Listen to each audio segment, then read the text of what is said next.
This is the Knysna forest. 60,000 hectares of natural forest, the largest in South Africa and one of South Africa's most famous landmarks. People come from all over the planet to see this forest, wander among some of the biggest and most spectacular trees and vegetation in the world. The Oupoot yellowwood, the stinkwood, the white pear and the assegai. The setting is breathtaking, the scenery spectacular, and the attraction very easy to understand. Many parts of this forest are virtually untrodden by humans, pristine. Once the forest was logged, and an entire industry was based around cutting down the trees. But all that came to an end in 1976, and now all that remains deep in the forest are scattered remains of logging equipment, abandoned buildings and rusted machinery. To all intents and purposes, an increasingly rare thing on our planet today. An almost pristine ancient forest, larger than some American states and as big as some European countries. Since the 1970s, when decimation of the forest was brought to a halt, the forest is now managed by the South African National Parks Board. It is a national park. There is an elephant living wild in the forest, and that is the basis of this documentary. One elephant all alone in the massive park, lovingly nicknamed Oupoot. A single elephant, reckoned to be about 45 years old, probably the loneliest elephant in the world. This might be the only documentary ever made about an animal that fails to show the animal itself. Apart from the few fuzzy photos and bits of trail footage captured by extremely lucky or vigilant people, this is understandable. The forest is thick, many kilometers across, and for the most part impenetrable. Certainly not by people lugging camera equipment. The elephant itself is shy, doesn't trust or like people, and she only has to walk 10 meters to be completely hidden by the vegetation. How do we know there is only one elephant left? In 2020, SANParks released their findings from a lengthy survey using trail cams throughout the forest. These cameras are triggered by movement, and they even operate after dark. Any animal crossing the lens will activate the camera to start filming. They set up 80 of these cameras right throughout the forest. They sat back for many months and monitored. When they analyzed the footage, they were amazed. They saw elephants 140 times. 140 times elephants walked into frame, and the cameras did their job. But all was not well. Something about the elephants they saw made them look more closely. And to their shock, they found they'd photographed the same animal 140 times. Obviously, those who had for many years told us that the forest population of elephants was strong and vibrant and even breeding complained bitterly and objected loudly. They had fecal evidence of many different animals, they said. There were hundreds of witnesses, and although grainy and not very clear, photographic evidence of groups of elephants standing together. Ultimately, in shock and with utter dismay, people began to accept that there is indeed only one quite sad elephant in the forest. In the making of this documentary, we asked SANParks to allow us an interview and perhaps voice their opinion on what we propose as a solution to return elephants to the forest. Given the sensitivity of the whole matter, they declined to give us an interview. But they did very kindly correspond with us. And whilst they would not divulge their solution for returning elephants, they did hint that our proposal, which unfolds in this documentary, is definitely on the table. And they also confirmed that there is only one elephant in the forest. An enormous landmass with only one elephant? People were stunned and fearful for the future of the entire region, and indeed the world. All the elephants that once roamed the forest, gone. One left? A blow for conservation, tourism, and even the country. So yes, I do think that they need to have elephants because not only are elephants a keystone species, so they are very important environmental engineers and have a very large and important impact on the ecosystem around them. So without that, the ecosystem could even cease to exist. But also just from a conservation perspective and just maintaining this natural area and this iconic species in a country that always used to have them. So I think it's important in that respect as well, as far as South Africa goes with maintaining its natural environment and species within them. Many believe that when the elephant finally dies, which it might do in a secret spot in the forest, its bones discovered decades later, that will be the end of the elephants in Knysna. One more population of animals reached the end of the road. I think the people are drawn to the mystique of the forest elephants, and if they go extinct, it will have such a knock-on effect on the whole tourism industry in this area. And I think people don't realize it, but it'll also have a knock-on effect on the entire ecosystem. The elephants, are responsible for things like seed propagation, and losing them, we might not see the effects of that immediately, but 100 years from now or 150 years from now, these effects will become apparent and an entire ecosystem could be lost. There are many reasons why the elephant population declined to this point. In the early days, hunting and killing for crop destruction, tusks, and even meat.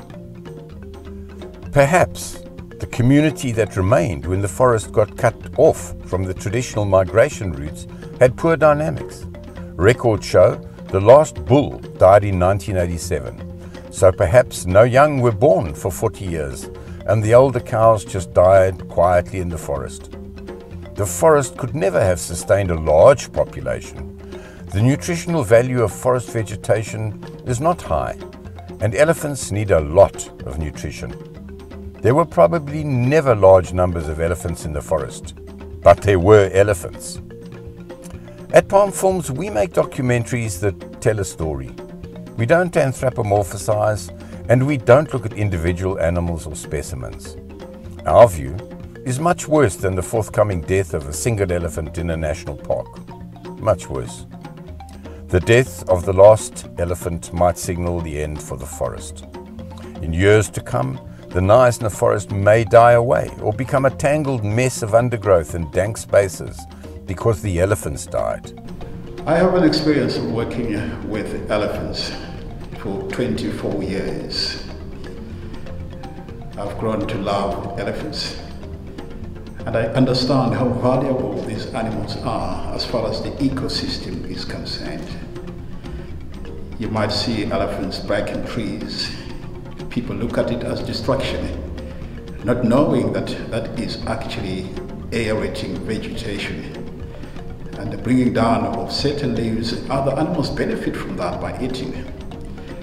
But as that stuff dries, decomposes, it tends to be food of those existing plants. And with elephants, they spread seeds as well, much more important to get different plants into different areas. That's why I found them very amazing creatures. The forest might not be able to survive without the elephants. For centuries, the elephants have maintained the forest. Everywhere elephants exist, they are gardeners, apex gardeners. They maintain ecological systems, and even when some humans believe that there should be more trees and less grass, they are wrong. Elephants secure the long-term growth of grassland and savanna and stop encroachment and, in some cases, forestation. Elephants keep rivers flowing and stop erosion. In the forest, where no bulldozers should ever be allowed to reach, the role elephants play is very different, but no less critical to the ongoing health of the forest itself. Without human intervention, it has always been the elephants that have taken care of the well-being of the landscape. The easiest one for us to understand is the dispersal of seeds in their dung. And without elephants spreading seeds ready to germinate, new trees don't grow. One of the biggest problems in a forest is light reaching the ground. Without sunlight, forest floor plants cannot grow, and sustain the wealth of vertebrate and invertebrate life that play a role in the ongoing success of a forest. Elephants create sunlit areas where they pull branches and even when they knock down trees. Elephant-created paths in forests stop erosion and, more importantly, create waterways and paths through the vegetation. Elephants reduce the risk of undergrowth exploding and cutting off natural movement of other animals. Elephants are gardeners. If you don't have gardeners, you have no garden. Or in this case, no forest. So it isn't just a matter of saying goodbye to the last elephant at all. When the last elephant goes, the forest will signal that it too is in trouble. Has one elephant been able to do the gardening? Of course not. And the damage, maybe largely invisible to the human eye, has been going on for some time. Humans just didn't notice. But now, the impending death of the last elephant turns the spotlight onto the issue, and we can make documentaries such as this to both warn ourselves and, if possible, suggest solutions. Most people do have a view. Bring in some more elephants from Kruger Park? Get a mate for Oupoot. Go to Addo and fetch a few. Get Oupoot some babies to look after. Just a matter of a dart, a truck and a release in the forest with the TV cameras there. Others want Oupoot relocated to a sanctuary where she can be with other elephants, but not in her forest home, of course. The problem will be solved. None of the above would ever be successful. In 1994, already concerned about the falling numbers of elephants in the forest, the National Parks people made the decision to bring in elephants, and 3 young animals were duly imported and released at a hidden area of the forest known as Diepwalle. 1 died soon thereafter. The remaining 2 couldn't adapt to living in the forest in such a sudden manner, and they departed, heading towards open land and forage they understood. In 1999, they were recaptured and moved to a private reserve. The operation was deemed a complete and utter failure. And of course, the critics were out in full force. They knew exactly what SANParks had done wrong, and one of their biggest arguments was the elephants should have come from Addo National Park, and that this is still the most viable solution. This is entirely untrue. Addo elephants are indeed coastal dwelling and used to the climatic conditions, but their whole diet and environment is based on speckboom forage and coastal scrubland. There are no true forests in Addo. The Addo elephants would suffer the same fate as those of 1994. Others are aware that deep in Central Africa, and indeed the Congo, Gabon and Cameroon, there are forest elephants. These elephants only live in the forest, feeding on forest vegetation and coming into the open to drink and take in minerals. They should have no problem in living in the Knysna forest at all. Just fetch a herd in an aircraft and let them go in the forest. Well, the problem is that the Knysna elephant and ones in the Congo even have a different Latin name. They are separate subspecies. They don't even look like ours. Bringing elephants from there would be a bit like us taking rhinos from Africa to India if theirs go extinct. We can't seem to solve the problem of how to reintroduce elephants into Knysna before it's too late. One of the biggest problems of all is that the forest is not fenced. It spills out onto farmland and in some areas directly into human-occupied land. Even roads crisscross the forest. The forest is broken up with fynbos land. Bringing elephants from anywhere, used to staying away from electric fences, and once they realize there is no boundary fence, they'll just keep walking, all the way to Addo in the north and Cape Town in the south. Well, how about just putting elephant-proof fencing around the forest? This would be a monumental undertaking that would cost many millions of US dollars. The forest is not a perfect square. In some places, farmland intrudes, and in others, just corridors remain between forest and farmland. It isn't going to happen. Another suggestion is to put radio tracking collars on all the animals that were introduced and simply sound an alarm when an elephant crosses out of the forest. Then you can send in helicopters and men in jeeps to drive them back. This would not be sustainable, and elephants aren't sheep. If they don't want to be in the forest, they won't stay in it. None of the options to release wild-caught elephants in the forest are an option. They will all fail. Meanwhile, time is running out. The public is growing ever more concerned. More and more people are coming to understand with no elephants, there will ultimately be a poorer forest in Knysna, and of course, the mystique will be gone. It will not happen overnight, but as time marches on, the forest will grow weaker and poorer until one day we wake up to wonder why our Knysna forest is suffering.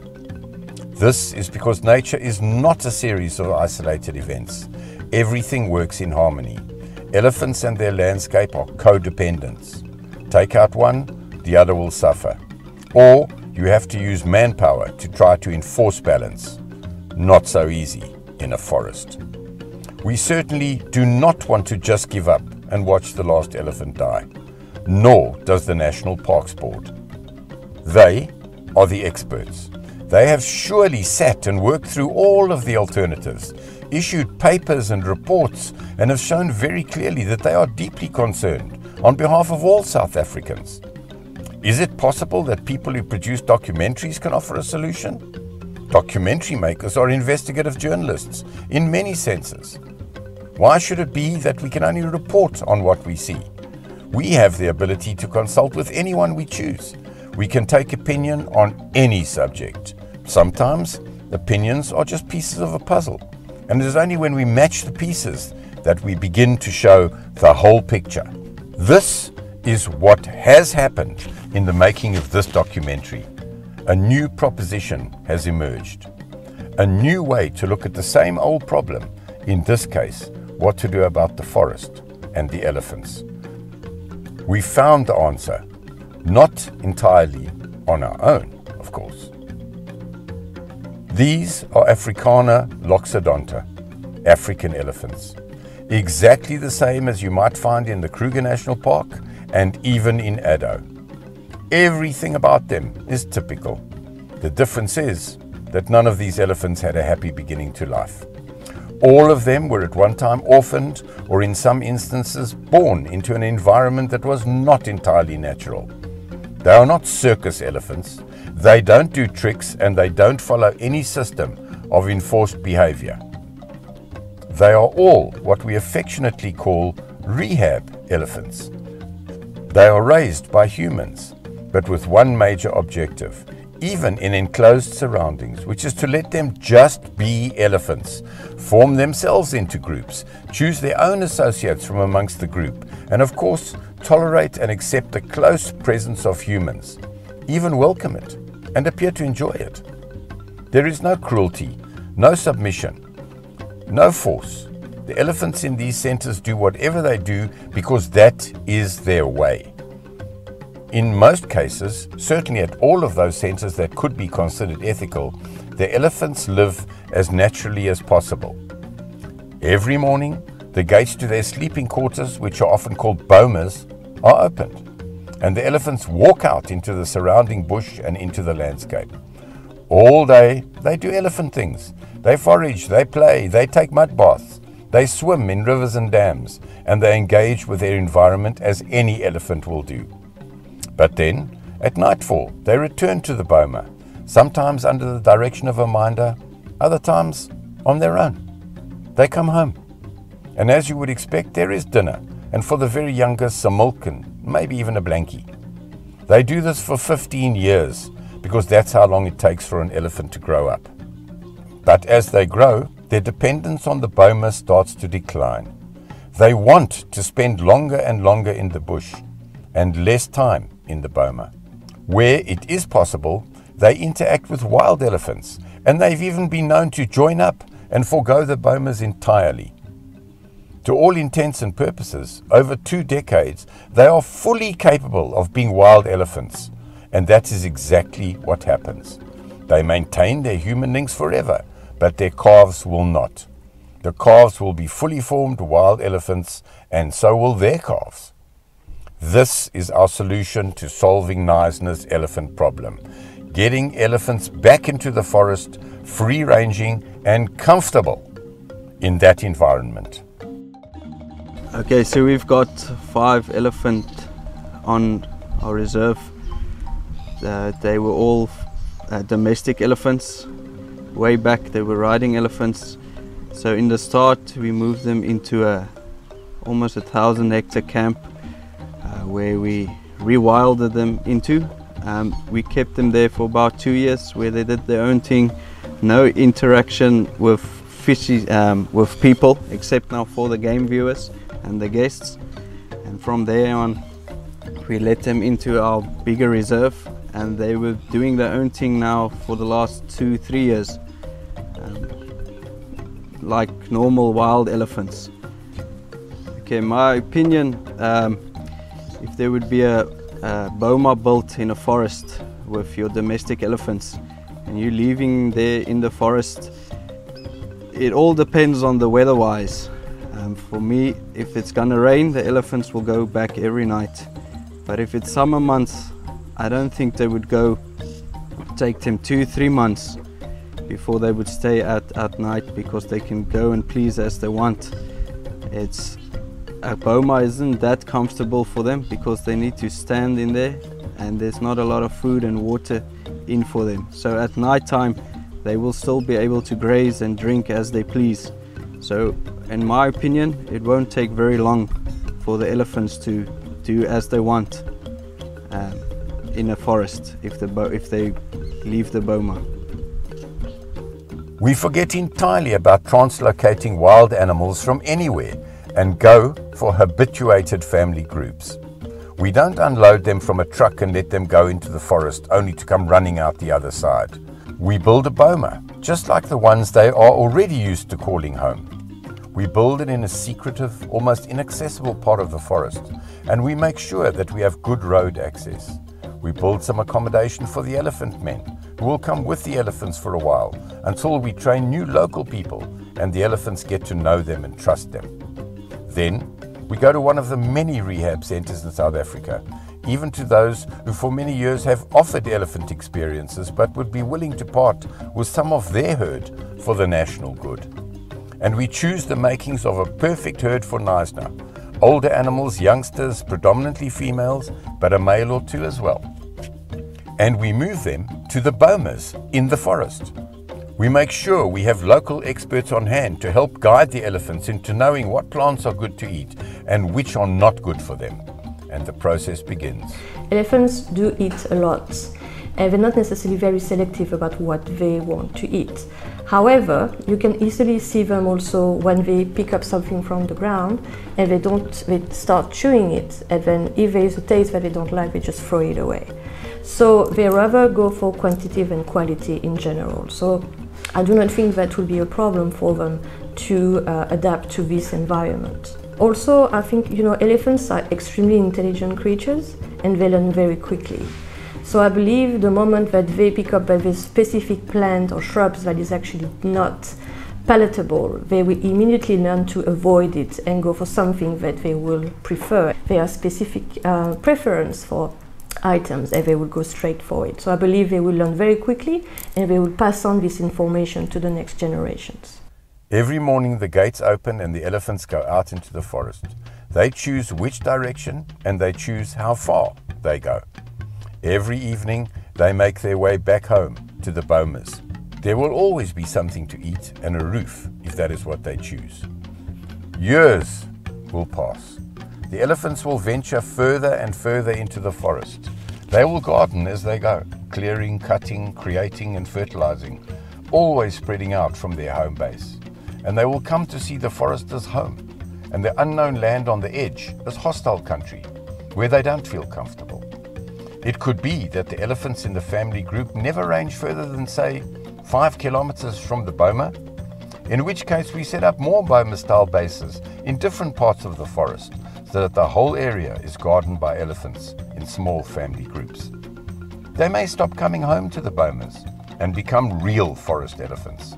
They won't like the landscape out of the forest and fynbos because they feel uncomfortable in strange areas, just as Oupoot appears to do, happy in the forest. Who knows? Maybe Oupoot gets wind of them and comes to have a look. Hopefully that's exactly what happens, and Oupoot becomes the matriarch who leads them to enjoy living in the forest.